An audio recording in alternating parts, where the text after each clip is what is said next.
Hi, my name is Tanya Nelson, and this is the Inscape deep dive into my book with special guest Tayan Nelson. And we're going to go with chapter 2 today. I'm really excited to share.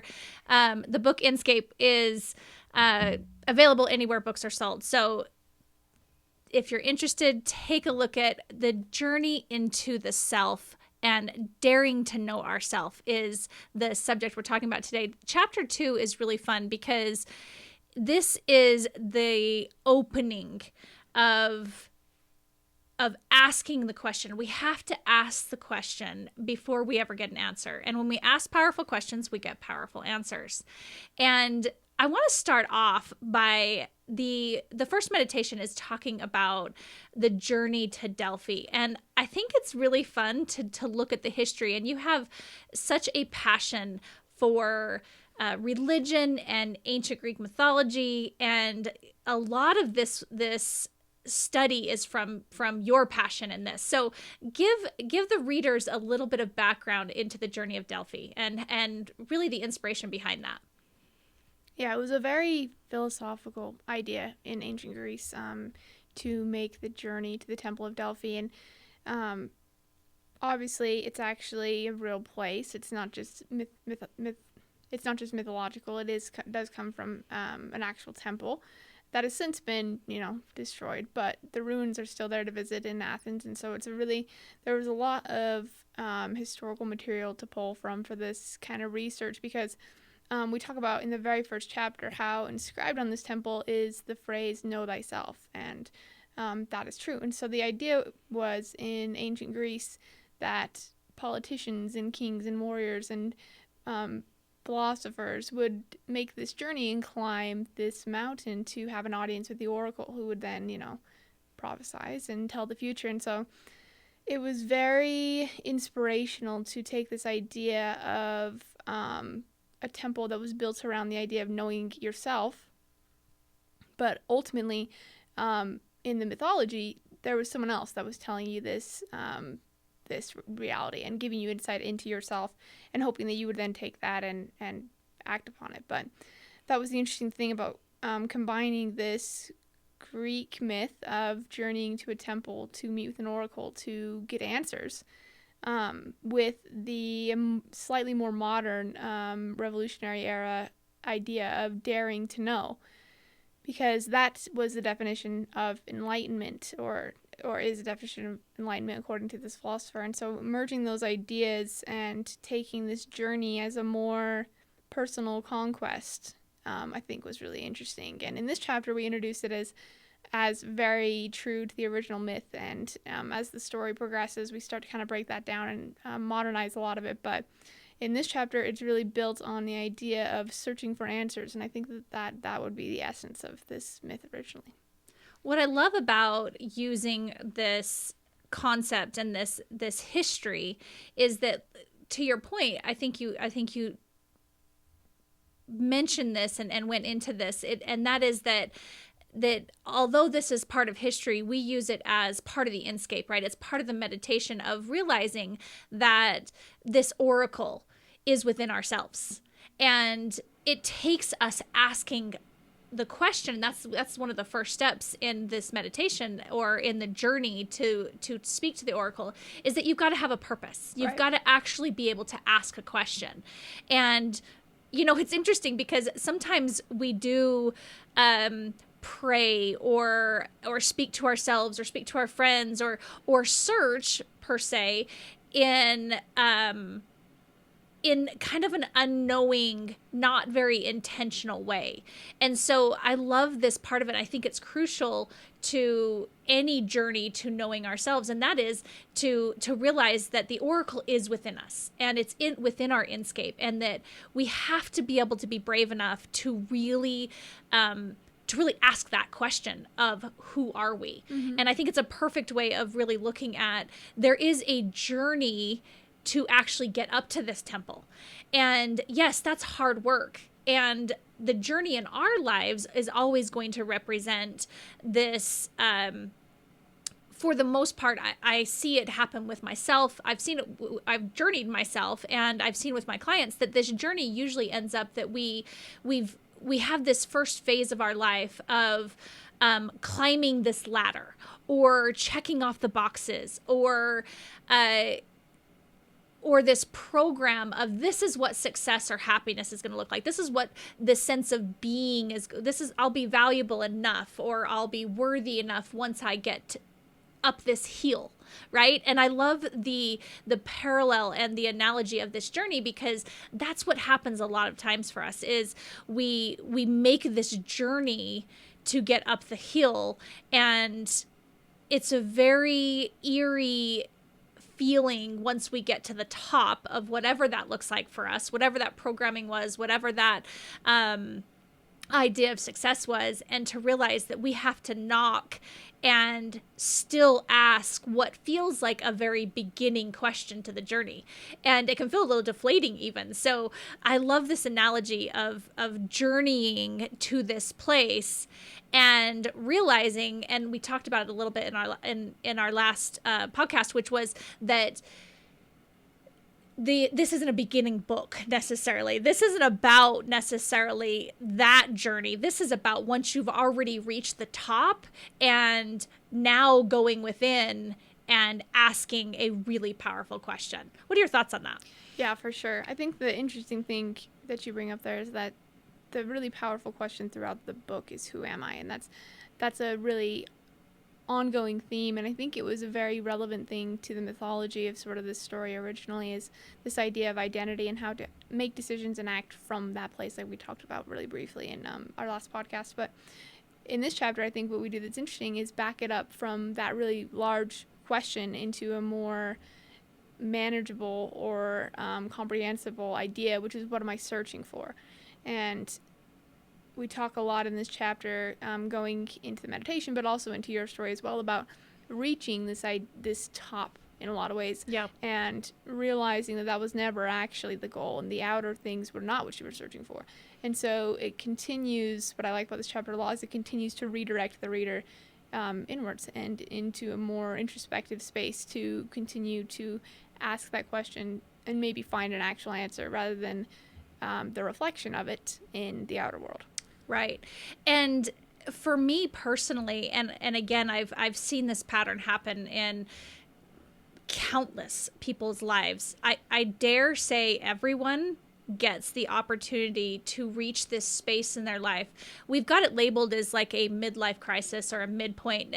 And I may actually even want you to share a little bit about story structure and what that looks like, because it's interesting. This is the point in a lot of people's lives where you've got a decision to go inside, and not everybody has the perspective, the knowledge, the wisdom to do that as young as you did, which was so awesome. I find that this is the typical idea of a midlife crisis, and that's kind of what I'm explaining here in my story. Is I had so much wrapped around my sense of value and worth in this career of mine, and there were so many people that I had gathered in my space, and I had reached this level of success that felt like I was at the top. And when that came crashing down, is what it felt like, it felt like it got ripped away from me in a way that was so vital to me going inward and asking this question. And I remember, and this is, it's kind of funny because not the readers won't know this, but you were actually there that day, and Yes, we walked out of that salon together, and I don't know if you remember, but we just drove to a parking lot, and there was this moment, what I would call this quantum moment for myself. And interesting, looking back, there was no coincidences that you were there, because you've been along this side of this journey for me the entire time. And we sat in this parking lot, and I didn't know whether to cry, to laugh, to scream. It was like this all-encompassing moment of what the hell just happened, and it was so shocking. And I remember specifically saying, and I think at the time it was more laughter. I think it was the defense mechanism of, I've just got to do something with this energy. And I remember at the time saying, why is this happening? And I had already done a little bit of work in starting to observe my life and realizing that there were no coincidences, and to stay present for my life. And in this moment, it was a moment of really saying, this has to be happening for a reason. This doesn't make any sense. On the outside, I thought that this was my purpose. And there was that moment of, why is this happening? And if this is happening, this must mean something more for myself. Go ahead. Yeah, no, absolutely. I was just going to say I think that's a really good articulation of exactly what happened that day. And it's really interesting because I think you're describing kind of an interesting point in the story, especially narratively. Speaking somewhat to story structure like you're talking about, it's kind of funny because I think a lot of people would assume a midlife crisis is a midpoint, as in it's halfway through the story. Yeah. But a lot of times, and as is the case with this book, this is not obviously the midpoint because it's 2 chapters in, and so it's more of what you'd call a catalyst or an inciting incident. And I think a lot of people spend, which is really the first major story beat in the story after the hook, the initial story beat. It's the first time things really get pushed and moving. And I think it's an interesting point to compare that to a midlife crisis because a lot of people, I think, get stuck in the first act of their lives for a long time. And it's not until they finally line up with something, some kind of desire, some kind of question, that their story begins and starts moving. And I think that's probably why that phase of life is often really frustrating because it is probably the first time things really get pushed, and from there kind of things just escalate. And I think that's another reason why this is not necessarily an introductory story, because this is based off the assumption that that's started. There is that movement, and I think readers that haven't come to that place will struggle probably getting into the narrative because it picks up in a question, in a spot that I think you have to be in order to really and truly resonate with it. I think it's a beautiful way to take judgment out of something that I think society and people are not only afraid of, but highly judge. And there's a lot of energy and stereotype around what a midlife crisis would be. Right. And I've heard people call it a midlife review. I've heard people call it all sorts of things to avoid this word crisis. And the destruction of this box that we've put ourselves in, the destruction of being able to take down walls and things, fears, and different things that have kept us safe is just that. It's a destructive process. Yeah, I was going to say, I think a lot of people try and soften that a lot. And that's something that I know when we were really brainstorming the structure of this book, we wanted to avoid a lot, because a lot of people talk about this idea of self-discovery or different ways of articulating the idea of knowing yourself and this journey. And when you soften that into something that feels less than it is, I think you really dilute the entire experience. And in this book, I know for me, a big goal in kind of structuring it and coming up with some of the concept was to make sure that all of the intensity and the gravity of what was happening remained. And that's why I liked pulling from this Smith, like we talked about, because it was perilous, it was chaotic, it was dangerous, it was all these things that you need for a good story. And removing those things and making it diluting what the process actually is doesn't exactly do the structure a service. It doesn't do the story a service. And people, I think, have a tendency, especially in this industry, to do that in a lot of ways. And really, the idea of self-discovery and self-love and this journey is it's an intense thing. It has gravity and weight to it. And that's something in these first chapters we wanted to make sure we really articulated, is that it's not just this, there's you have stories that try and eat, pray, love, or ideas, they make it a very romantic idea. And I think doing that makes so people have this misconception of what this journey was. And I think, mythology and scripture probably it articulates it better than maybe we do modernly, this idea of that to make this journey to an oracle wasn't considered a frivolous thing in the slightest. It was extremely difficult, and like you're talking about, we liken this to your story in a lot of ways, and when we're communicating what happened, it's not, there is weight and gravity to it. And so I think understanding that and realizing that the tension that pulls on this question is really the only way to move forward in the narrative. I love this point, and I think it's extremely valuable to talk about. And that is, when I hear you say that, I think about the instinct that we have, first of all, to avoid this destruction, right? To avoid pain in general. Right. And I think this is so valuable. And if you get anything out of just this chapter, that would be it.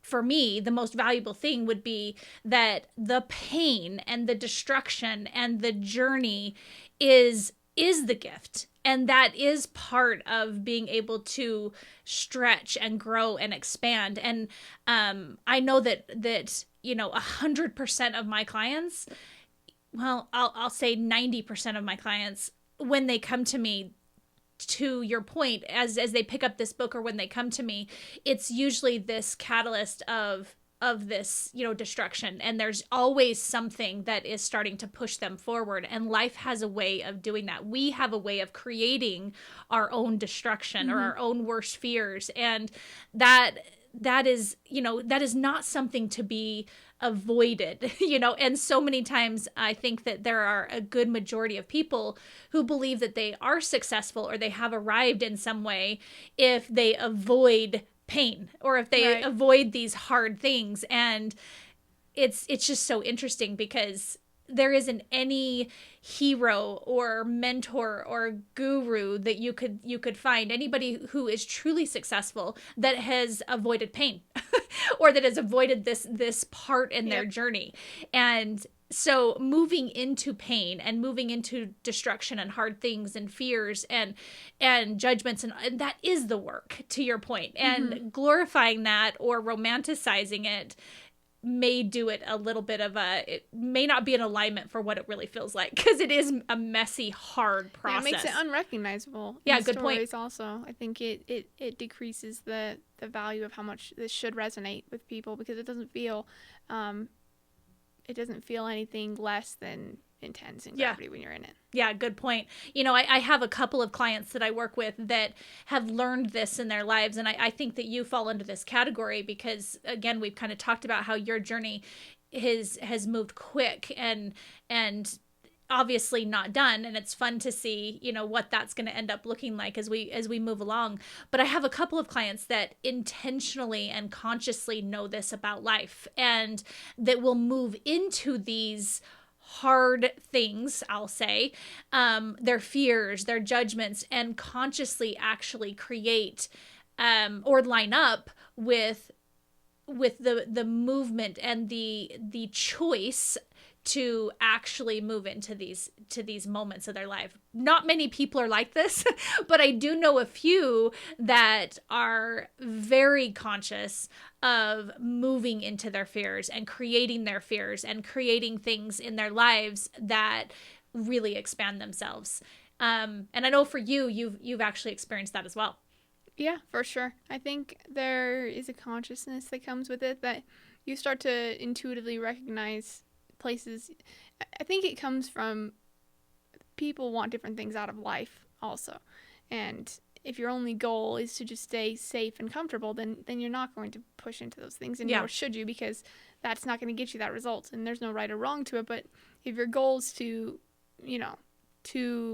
venture into this space and to do all that, then you're intuitively going to be pulled in some of those directions. And I think personally that's how it's always felt for me. But yeah, I totally agree. This chapter is a fun one, and I think that, like I said, getting out of it, that asking powerful questions or staying awake and conscious of what we're creating in order to expand is a really huge part of it. And then realizing that there is a journey to get to this space is also part of it. So I think that this is a really fun chapter. They're not long on purpose, because if you're really doing the work, then you realize that this is all an internal like we talked about before, this is the Inscape. This is something that you have to do individually, and so we're just guiding people through that to do their own work. So Right. this is a fun one, and it's the point where, for me personally, I think that I started to be conscious of this journey in asking, who am I and why is this happening, and realizing that the catalyst is like you said, things in our life that on the outside look like they are blowing up. And Right. that's Yes. what this was. So yeah, dive into the book. We're going to hit chapter 3 and really talk about this journey. It will continue for sure.